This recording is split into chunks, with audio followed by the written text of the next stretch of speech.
Улсын хурлын эдийн засгийн байнгын орооны хуралдаанаар төрөөс мөнгөний бодлогын талаар 2017 онд баримтлах үндсэн чиглэл батлах тухай улсын хурлын тогтоол үндэслэлийн хил зохисох асуудлыг хэлэлцэн шийдвэрлэсэн.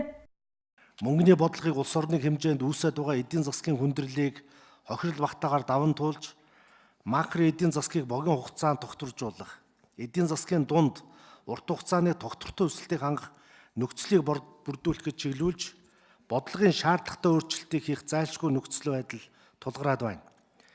Иймд мөнгөний бодлогын зорилтын хүрээнд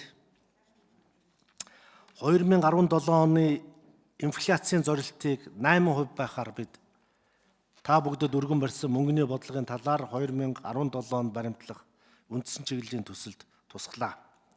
Сүүлийн жилүүдэд Монгол банк мөнгөний бодлогын уламжилт бус арга хэрэгслээр дамжуулан мөнгөний нийлүүлэлтийг их хэмжээгээр нэмэгдүүлж, төсвийн шин чанартай төслүүдэд санхүүжилт хийсэн нь зах зээлийн зарчим дээр суурилсан хүүний тогтолцоог эвдэж, үн ханшны тогтвортой байдлыг алдагдуулахад нөлөөлсөн гэж дүгнэж байна. Иймд Монгол банк мөнгөний бодлогын зорилтоо хэрэгжүүлэхдээ цаашид зөвхөн олон улсын стандарт, зах зээлийн зарчимд нийцсэн арга хэрэгслүүдийг ашиглахаа онцолж байна. Энэ бол та бүгдэд өргөн барьсан баримт бичгийн нэг үндсэн зарчим болж байгаамаа. Бодлогын хүүгийн бол нэмсэн. За бас яг тухайн үедээ бас тодорхой бас үрдүн хөргөнөд бол тооцож ирсэн баг. Одоо ингээд эргээд харахад үрдүн нь ямар болов? Валютын ханшийг бас та бүхэн бас зогсоож чадсан үгүй юу? Сааруулж чадаагүй юу? Цаашдаа энэ хатуу мөнгөний бодлого ямар хугацаанд үргэлжлэх юм бэ гэдэг бас нэг хариулт амар байна. Урд нь бол энэ төгрөг валютын ханшийг зохицуулахын тулд интервенцийн арга хэрэгжилж ирсэн юм байна. Тэгээд өнгөрсөн 4 жилд гэхтэл нийтдээ 6 тэрбум Америк долларын интервенц хийж төгрөгийн ханшаа барих гэж оролдсон байна. Ингээд Монгол улсын валютын нөөцийг маш их хэмжээгээр бууруулсан. Гэтэл энэ 17 оны 3 сар гэхэд бид нар хөгжлийн банкны бондын 580 сая долларыг төлөх шаардлагатай болоод байгаа. 18 оны 1-р сарын 1 гэхэд Чингис бондын эхний 500 сая долларыг төлөх шаардлагатай болж байгаа. Маш их хэмжээний валютын эрэлт хэрэгцээ бидэнд үүсэж байна. Энийг төлөх нөөц бидэнд үнэхээр хомс байгаа. Цаашид интервенцийн аргаар явах аргагүй болсон.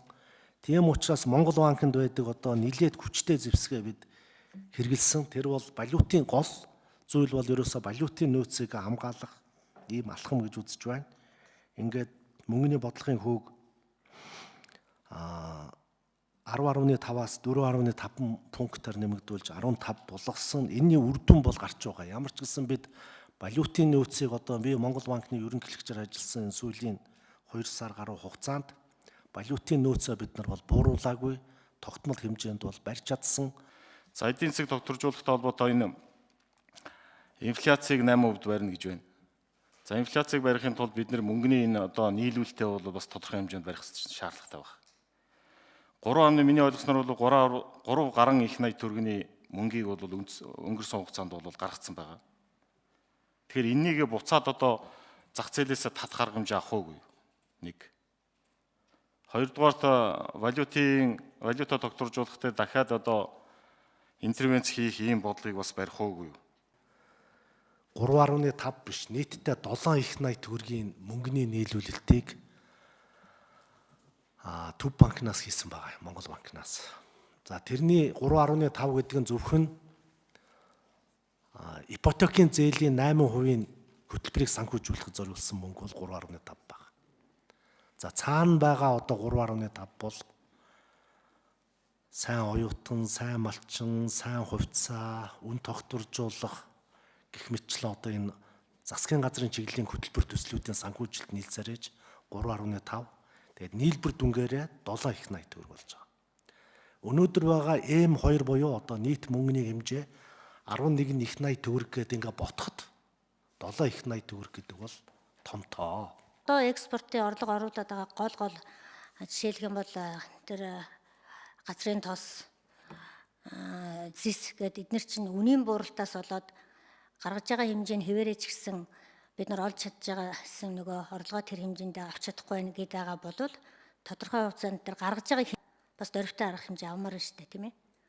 Мөн улсын их хурлын гишүүд Монгол улсын санхүүгийн зах зээлийн эрх зүйн орчинг өөрчилж дотоод ярилцааны банкудаа хамгаалахын зэрэгцээ. Гадаадын банкуудын салбарыг нээж өрсөлдөөнийг нэмэгдүүлэх боломжийн талаар судлах саналыг холбогдох байгууллагуудад саналж хэлсэн.